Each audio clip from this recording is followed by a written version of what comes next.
CSS3 Bangla টিউটোরিয়ালের আজকে part 8। আজকে আমরা দেখব একটা ওয়েবসাইটে CSS এর মাধ্যমে কিভাবে মার্জিং প্যাডিং দেয়া হয়।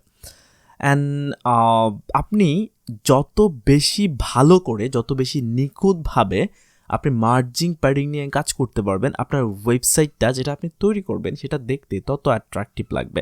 আপনার যদি মার্জিং এবং প্যাডিং সেন্স ভালো না থাকে তাহলে আপনি ওয়েবসাইটের ভিতরে যত কোডই করেন না কেন এটা দেখতে কিন্তু অ্যাট্রাকটিভ লাগবে না। একটা ওয়েবসাইটে মার্জিং প্যাডিংয়ের কাজ এত বেশি, যখন আপনারা ওয়েবসাইট তৈরি করবেন তখন এটা অবশ্যই বুঝতে পারবেন। সো আজকে আমরা মার্জিং প্যাডিং নিয়ে দেখবো যে কীভাবে এটা কাজ করে। প্রথমে আমরা মার্জিং নিয়ে কাজ করব, তারপর প্যাডিং নিয়ে কাজ করব। সো দেখতে পাচ্ছেন গত পর্বে আমরা এই কাজগুলো করেছিলাম, সেগুলো এখানে রয়েছে। আমি যে নিচে যে টেক্সটটা আছে এই টেক্সটটাকে বাদ দিয়ে দিচ্ছি। অ্যান্ড এইখানে হচ্ছে এখানে যে কোডগুলো আছে সবগুলো কোডকেও আমি বাদ দিয়ে দিচ্ছি, সিএসএস কোডগুলো। অ্যান্ড এখানে এই বর্ডারটাকে আমি হচ্ছে বর্ডার রেডিয়াসটাকে বাদ দিয়ে দিচ্ছি। এখানে বর্ডার একদমই বাদ দিয়ে দিলাম বর্ডার রেডিয়াসটাকে। ওকে, অ্যান্ড আরেকটা কথা একটু ইন্ডিকেট করে দিচ্ছি। মনে করুন যে আমি যখন আপনাদেরকে টিউটোরিয়ালগুলো করে দেখাচ্ছি তখন হঠাৎ করে মাঝে মধ্যে হয়তো বা কিছু জিনিস বাদ পড়ে যায়। লাইক এখানে কিন্তু গত পর্বে কিন্তু আরও অনেক কিছু দেখানো যেত, যে বর্ডার রেডিয়াস কিন্তু আপনি চাইলে একদিকে দিতে পারেন, আবার চাইলে 4 দিকে দিতে পারেন, আবার চাইলে 3 দিকে দিতে পারেন। তো এই কাজগুলো কিন্তু আমি দেখাই নাই। আসলে এই ব্যাপারগুলো আপনি বাসায় নিজে প্র্যাকটিস করবেন, এটা চেঞ্জ করে দেখবেন যে এটা কীভাবে কাজ করতেছে, ওইটা কীভাবে কাজ করতেছে, তাহলেই ব্যাপারগুলো খুব সহজে আপনি আয়ত্ত করতে পারবেন। এইখানে যে বক্সটা রয়েছে এই বক্সের মধ্যে আমরা প্রথমে মার্জিং দিব। তো এখানে দেখতে পাচ্ছেন যে উপর থেকে একটু জায়গা কিন্তু ছেড়ে তারপরে এই বক্সটা দেখা যাচ্ছে, এবং এই পাশ থেকেও কিন্তু একটু জায়গা ছেড়ে দিয়েছে। তো এইটা একটা মার্জিং, এটা হচ্ছে বডি ট্যাগের মধ্যে থাকে। যে আমরা যে বডি ট্যাগটা নিয়েছি, আমরা বডি ট্যাগের ভিতরে কাজ করছি, এই বডি ট্যাগের ভিতরে এই মার্জটা নিয়ে আছে। আমি এখানে যদি উপরের দিকে একটা মার্জিং দিই, লাইক আমি যদি এখানে লিখি মার্জিং টপ থেকে এইটা ছেড়ে নিচে চলে আসবে। আমি যদি এখানে লাইক 30 পিক্সেলের একটা মার্জিং দিই টপ থেকে, অ্যান্ড দেখতেই পাচ্ছেন যে এখানে কিন্তু 30 পিক্সেল ছেড়ে দিয়েছে।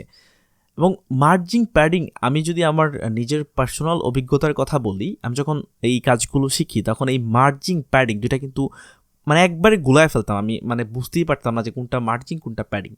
তো আমি একটু আপনাদেরকে ইন্ডিকেট করার চেষ্টা করতেছি, বোঝানোর চেষ্টা করতেছি। এই যে উপরের দিকে যেটা চাটতেছে, আপনি যেটা নিয়ে কাজ করবেন, এই যে বক্সটা নিয়ে কাজ করবেন, এইটা যদি সরে আসে উপর থেকে, তাহলে এটা হচ্ছে মার্জিং।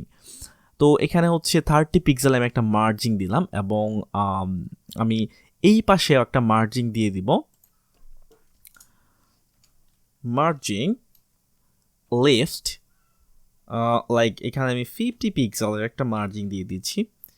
দেখতে পাচ্ছেন যে এটা কিন্তু এই দিক থেকে 50 পিক্সেল সরে আসছে। তো আমি যদি এখন ইন্সপেক্ট করে দেখাই, আপনারা দেখতে পাচ্ছেন যে এখানে একটা ব্যাপার লক্ষ্য করুন, যে আমি যখনই এখানে বডিতে নিয়ে যাচ্ছি এখানে কিন্তু একটা হলুদ টাইপের কিন্তু একটা রেখা চলে আসতেছে, এবং এইটাই হচ্ছে বডির মার্জিং। এখন আমরা যদি এই যে আমরা যেটা নিয়ে কাজ করতেছি এটার মার্জিংটা যদি একটু দেখি, দেখুন বক্সের চারপাশে, এই যে দেখুন এটা হচ্ছে বক্স, এবং বক্সের চারপাশে যে মার্জিং টপ এবং মার্জিং লেফট এটা কিন্তু দেখাচ্ছে। যদিও এই সবটাই একদম হলুদ দেখাচ্ছে, কারণ হচ্ছে এখানে অন্য কোনো কন্টেন্ট নেই, দ্যাটস ওয়াই হচ্ছে এটা এরকম দেখাচ্ছে। সো আমরা এখন কি করব, এই যে বডিতে যে মার্জিংটা আছে এটাকে আমরা বাদ দিয়ে দিব। এখানে আমরা জাস্ট একটা সিম্পল সিএসএস কোড লিখে এটা আমরা করতে পারি। লাইক এখানে যদি আমরা বডিটাকে ধরি, বডি মার্জিং 0 যদি করে দিই পিক্সেল, তাহলে কিন্তু বডিতে আর কোনো মার্জিং থাকবে না। তো আমি দেখুন এখানে বডিতে নিচ্ছি, বাট বডিতে কিন্তু কোনো মার্জিং নেই। তো এখন যদি আমরা এই মার্জিং এটাকে যদি আমরা একটু তুলে দিই, তাহলে দেখতে পাবেন যে এটা কিন্তু একদম পাশে গিয়ে একদম সরে গিয়ে লেগে গিয়েছে, কিন্তু এর আগে কিন্তু এটা লেগেছিল না, একটু ফাঁকা ছিল। তো আপনি যখন কাজ করবেন তখন এই বডির মার্জিংটা তুলেই কাজ করবেন যখন আপনার ওয়েবসাইট তৈরি করবেন, কারণ হচ্ছে এই মার্জিং প্যাডিংগুলো একটু ঝামেলা করে যখন আপনি কোডিং করবেন বা যখন আপনি ডিজাইন করবেন তখন এগুলো একটু প্রবলেম সৃষ্টি করে। তো আমি এগুলো আবার দিয়ে দিচ্ছি মার্জিং টপ। এখন আপনি চাইলে মার্জিং বটম দিতে পারেন, একদম মার্জিং লেফট দিতে পারেন, আপনার নিজের ইচ্ছা। আমি যদি এটা থেকে আরও এখান থেকে সরিয়ে দিই, লাইক যদি 70 পিক্সেল দিয়ে দিই, দেখতেই পাচ্ছেন এটা কিন্তু আরও সরে গিয়েছে লেফট সাইড থেকে। তো এখন তো দেখতেই পাচ্ছেন যে আমরা আলাদাভাবে মার্জিং প্যাডিংটা ব্যবহার করছি। এটা চাইলে কিন্তু একসাথেও আপনি ব্যবহার করতে পারেন। এখন প্রত্যেক দিকে যদি আপনি একই পরিমাণ জায়গা ছাড়তে চান তাহলে আপনারা এটা একসাথে করবেন। তাহলে এটা শুধুমাত্র আপনি এখানে মার্জিং লিখবেন, মার্জিং লাইক এখানে যদি আমি 50 পিক্সেল দিয়ে দিই, দেখতে পাচ্ছেন এটা কিন্তু চারদিকে 50 পিক্সেল ছেড়ে তারপরে হচ্ছে এই বক্সটা জায়গা নিয়েছে। এখন আপনি যদি চান যে আপনি এই যে আমি মার্জিং টপ, মার্জিং বটম এভাবে যে আলাদা আলাদাভাবে লিখে দিলাম, এটা কিন্তু আপনি একসাথেও করতে পারেন। তো এটা করার জন্যে আপনাকে এখানে এটা যেরকমভাবে আমরা বর্ডার তৈরি করেছিলাম, এটা যেরকম, এটা অলমোস্ট এরকমই। তো আমি এখান থেকে 50 পিক্সেল একটা স্পেস দিয়ে যদি আবার 50 পিক্সেল লিখি, তাহলে এটা হবে কি একদম ডানে বামে এবং উপরে এবং নিচে চারদিকে 50 পিক্সেল এটা জায়গা মানে মার্জিং নিয়ে নিয়েছে। এখন যদি আমি আলাদা আলাদাভাবে মার্জিং প্যাডিং দিতে চাই, লাইক আপনি ডানে আমি নিজের ইচ্ছা মতো সরিয়ে রাখবো, বামে আমার নিজের ইচ্ছা মতো সরিয়ে রাখবো, উপরে নিচে। তো এখানে আবার যদি লাইক এখানে আমি যদি 60 পিক্সেল দিই এবং স্পেস দিয়ে যদি এখানে আমি 90 পিক্সেল দিই, তাহলে দেখতে পাবেন যে এটা কিন্তু নিজের ইচ্ছা মতো কিন্তু আপনি এটাকে মুভ করাইতে পারবেন। তো যদিও ব্যাকগ্রাউন্ডটা একদমই হোয়াইট, আমরা বুঝতে পারছি না যে মার্জিনটা কীভাবে কাজ করছে, যদিও যতটুকু বোঝানোর ট্রাই করতেছি। তো এটা হচ্ছে আপনি যদি এক এক দিকে এক একভাবে মার্জিং দিতে চান তাহলে আপনি এইভাবে লিখবেন। প্রথম একটা ভ্যালু লিখবেন, তারপরে এটা স্পেস দিয়ে আরেকটা লিখবেন, স্পেস দিয়ে আরেকটা, এবং পিক্সেল দিতে পারেন, এখানে পার্সেন্ট দিতে পারেন, আপনার যা খুশি তাই দিতে পারেন আপনার প্রয়োজন অনুযায়ী। তো আমি যদি এটাকে যদি 100 পিক্সেল করে দিই তাহলে দেখতে পাবেন যে এটা কিন্তু আরও বেশি জায়গা ছেড়ে দেবে। দেখতেই পাচ্ছেন উপর দিক থেকে কিন্তু অনেকটা জায়গা আরও ছেড়ে দিয়েছে। এখন আমরা আরেকটা ব্যাপার দেখব, যদি কখনো এরকম হয় যে আপনি এখানে একটা বক্স বা কিছু একটা তৈরি করলেন, এটাকে আপনি মাঝ বরাবর নিতে চাচ্ছেন, তাহলে এটা প্রথমে লিখতে হবে 0, তারপরে একটা স্পেস দিয়ে লিখতে হবে অটো।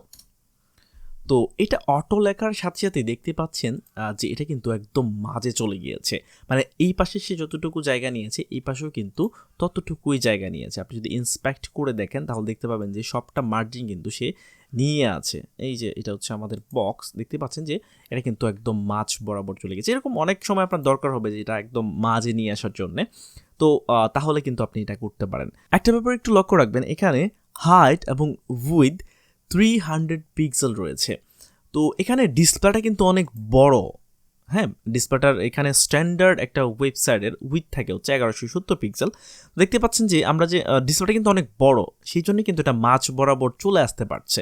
এখন ব্যাপারটা যদি এরকম, আপনি একটা অনেক বড় জায়গা নিয়ে একটা বক্স নিয়েছেন, সেটাকে মার্জিং অটো করতে চাচ্ছেন, মানে এটা যে জায়গার মধ্যে আছে এটার থেকে আরও বড়, তাহলে কিন্তু আর এটা কাজ করবে না, বা এটা আমি বুঝতেও পারবেন না আপনি কীভাবে কাজ করতেছে। তো আশা করি বুঝতে পারছেন যে মার্জিং অটো কীভাবে কাজ করে। তো আমি এটাকে একটা ডিফল্ট একটা মার্জিং দিয়ে দিচ্ছি লাইক 60 পিক্সেল। তো এখন আমরা দেখব প্যাডিং কিভাবে কাজ করে। তো এখন আমি এখানে একটা প্যাডিং দিয়ে দিব, প্যাডিং লেফট। এখানে আমি লেফট সাইডে একটা প্যাডিং দিচ্ছি, লাইক এখানে আমি দিয়ে দিব 70 পিক্সেল। দেখতে পাচ্ছেন 70 পিক্সেল দেওয়ার সাথে সাথেই কিন্তু লেফট সাইডে মানে এই সাইডে কিন্তু এইটা কতটুকু জায়গা নিয়ে নিয়েছে। তো আপনি এখন বলতে পারেন যে আমরা এভাবে প্যাডিং দেওয়ার কি দরকার, আমরা তো এখানে হাইট উইথ কমিয়ে বাড়িয়ে এটা করতে পারি।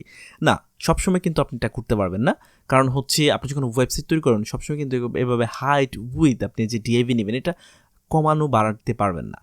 তো দ্যাটস ওয়াই এখানে আপনাকে প্যাডিং দিয়ে এটাকে ঠিক করে নিতে হবে। মানে প্যাডিং ব্যাপারটা হচ্ছে এরকম, আপনি যেটার মধ্যে প্যাডিং দিবেন এটা ভিতরের দিক থেকে বড় হবে এবং মার্জিংটা হচ্ছে এটা সাইড দিয়ে বড় হবে। লাইক আমি যদি এর ভিতরে যদি আমি একটা কন্টেন্ট দিয়ে দিই, এখানে এটা হচ্ছে আমাদের বক্সটা, ওকে, এটা হচ্ছে আমাদের বক্স। আমি এখানে একটা is1 একটা ট্যাগ নিচ্ছি, ট্যাগ নিয়ে এখানে জাস্ট আমি একটা ইন্ডেক্স, এখানে আমি ইন্ডেক্স লিখে দিলাম। তো দেখতে পাচ্ছেন যে এটা কিন্তু এই দিক থেকে অনেকটা জায়গা কিন্তু ছেড়ে দিয়েছে। আমি যদি এখান থেকে এটাকে তুলে দিই তাহলে বুঝতে পারবেন। আমি যদি এখান থেকে দেখতে পাচ্ছেন এটা কিন্তু সাইডে চলে আসছে। এখন আমি আবার এখানে যদি দিয়ে দিই মার্জিংটা, দেখতে পাচ্ছেন এই দিকে কিন্তু জায়গা অনেকটা ছেড়ে দিয়েছে। তো এইভাবে কিন্তু সেমভাবে এটা কিন্তু এই সেমভাবে কাজ করে। লাইক এখন যদি আমি রাইট সাইডে দিতে চাই প্যাডিং রাইট যদি দিতে চাই তাহলে এখানে যদি আমি আরও 40 পিক্সেল যদি রাইট সাইডে প্যাডিং দিয়ে দিই তাহলে দেখতে পাবেন যে এটা কিন্তু আরও বড় হয়ে গেছে। তো আমি এটা আপনাকে খুব ভালো করে বোঝানোর জন্য এখানে আমি লরেমের কিছু টেক্সট নিয়ে নিচ্ছি। তো আমি এখন এটার একটা ফন্ট সাইজ দিয়ে দিব যাতে আমরা ব্যাপারটা খুব ভালো করে বুঝতে পারি। ফন্ট সাইজ লাইক এখানে আমরা 12 পিক্সেলের একটা ফন্ট সাইজ দিয়ে দিলাম এবং এটা কিন্তু ছোট হয়ে গিয়েছে। আমি কিছু টেক্সট এখান থেকে বাদ দিয়ে দিচ্ছি, যেহেতু এটা অনেক বেশি টেক্সট রয়েছে আমি এখান থেকে কিছু টেক্সট বাদ দিলাম। মানে দেখতে পাচ্ছেন যে এখন কিন্তু এটা এই কন্টেন্টের ভিতরেই রয়েছে। তো এখন যদি এখান থেকে যদি আমি এই 40 পিক্সেলটা বাদ দিয়ে দিই তাহলে দেখতে পাবেন যে এই দেখতে পাচ্ছেন যে এটা কিন্তু সাইডে একদম লেগে যাচ্ছে। যখনই আমি এখান থেকে 40 পিক্সেল দিয়ে দিলাম তখনই কিন্তু এটাই পাশ থেকে ছেড়ে দিচ্ছে। সেমভাবে চাইলে আমি প্যাডিং টপ দিতে পারি, প্যাডিং টপ লাইক 40 পিক্সেল। তো দেখতে পাচ্ছেন এটা কিন্তু উপরের দিকে ছেড়ে দিয়েছে। ব্যাপারটা আমি আরেকটু ক্লিয়ার করার ট্রাই করছি। মার্জিং হবে আপনি যে ডিআইভিটা নিয়ে কাজ করবেন এটার বাইরে দিয়ে সে জায়গা ছাড়বে, এবং প্যাডিং হচ্ছে এটা ভিতর দিয়ে ছাড়বে। এখন এটাকে যদি আমরা একটু কপি করি, লাইক এই বক্সের যে ডিআইভিটা আছে এটাকে যদি আমি একটু কপি করে দেখাই, কপি, এবং এটাকে যদি আমি এখানে পেস্ট করে দিই,